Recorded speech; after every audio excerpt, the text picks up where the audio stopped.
لكن قبل تفصيل كل هذه الوقائع نتوقف عند الحديث الذي أدلى به للmtv مستشار الأمن القومي السابق للبيت الأبيض جون بولتن، والذي أكد خلاله أن الاتفاق النووي سيكون له مردود سلبي جدا على إدارة بايدن ونشاطات حزب الله الارهابية ستنشط في المنطقة.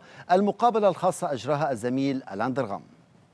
كل التقارير تشير إلى أن موعد إبرام الصفقة النووية الإيرانية أصبح قريبا جدا، ربما على مسافة ساعات، حتى أن بعض التسريبات كشفت أن إدارة بايدن وافقت على رفع العقوبات عن بعض المصارف والإفراج عن مليارات كانت مجمدة قبل التوقيع على الاتفاقية، غير أن واشنطن نفت ذلك نفيا قاطعا.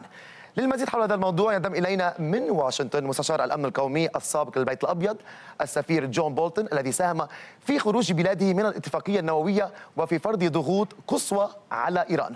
بولتن تعرض مؤخرا لمحاولة اغتيال من قبل الحرس الثوري الإيراني. Ambassador Bolton, welcome on MTV Lebanon News. Let's start first with the breaking news. Some reports are confirming that the deal with Iran could be signed in any minute. What's your take on that? Well, I think the Biden administration has done everything it could to make concessions to the Iranian government, so it wouldn't surprise me if they had made finally enough concessions that Tehran was satisfied. I think it's a huge strategic mistake for the United States if it happens. I thought the 2015 nuclear deal was a bad deal. It hasn't gotten any better with age, and as I say, the Biden administration has made even more concessions.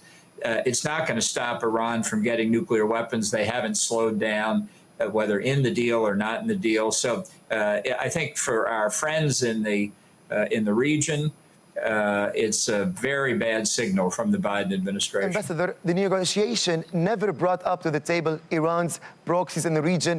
Is there any guarantee that the unfreezed money won't go to groups like Hezbollah?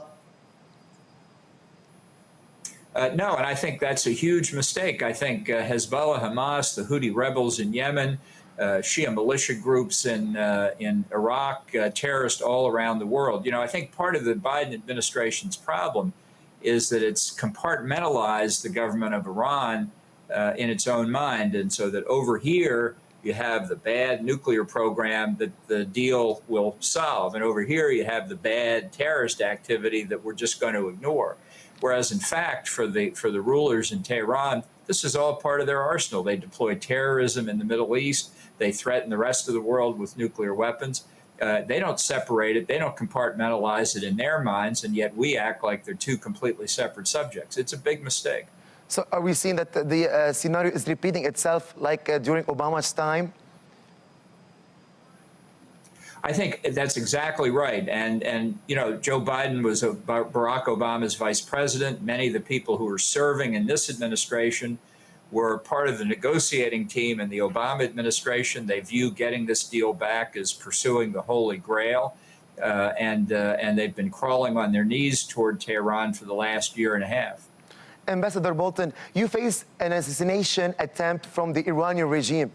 Can you please tell us what was the response of this administration? Well, it's not just myself who's threatened with assassination by the Revolutionary Guards. My own case got further along to the point where the Department of Justice could actually bring criminal charges, which it did a couple weeks ago, and unsealed them, made them public last week. But there are many other present and former U.S. government officials that are under threat from Iran. Former Secretary of Defense Mark Esper, former Secretary of State Mike Pompeo, and even innocent American civilians or longtime residents. Masih Alinejad threatened at Brooklyn, New York by somebody carrying a loaded AK-47. We saw on television the assault on Salman Rushdie, grievously wounded in Western New York a few days ago.